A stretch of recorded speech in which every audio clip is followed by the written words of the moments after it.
Pilipinas, una sa ating mga balita, sinugod at pinagbabato ng mga rallyista ang opisina ng St. Gerard Construction ng Pamilya Diskaya sa Pasig City. Ito pa rin ay sa harap ng nagpapatuloy na investigasyon sa di umano'y maanumalyang flood control projects ng kontratista. Ang mga nagbabagang balita at detalye ibabalita yan live ni Val Gonzalez. Val. Mr. Renma, pasado alas 10 ng umaga kanina, nang sugurin ng mga militante at mga biktima ng bagyot nagdaang mga pagbaha. Itong tanggapan ng St. Gerard Construction Corporation dito sa Bambang, Pasig City.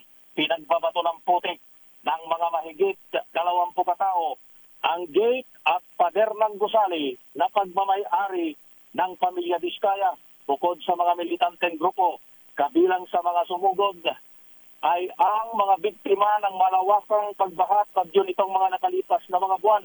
Bukod sa pagbato ng mga putik sa bakal at salamin na gate, tininturahan din ng mga ito ng pula na may katagang magnanakaw itong tanggapan ng St. Gerard Construction Corporation.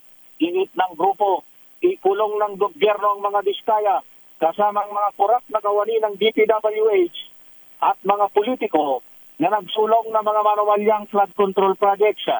Sabi ng grupo, isama rin ang mga mambabatas at iba pang mga opisyal ng pamahalaan na mapatutunayang kasama sa mga nagkamal ng milyon o bilyong pisong pondo na pinaghati-hatian ng anila ay mga politiko na mistola na raw ngayon na parang mga gutom na buitre na nagpapakabundat sa pera ng bayan.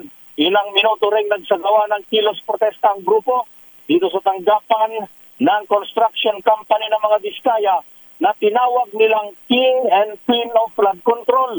Galit na galit ang mga ito dahil sa kabila ng trilyong pisong ginastos ng gobyerno ay lubog pa rin anila sa baha.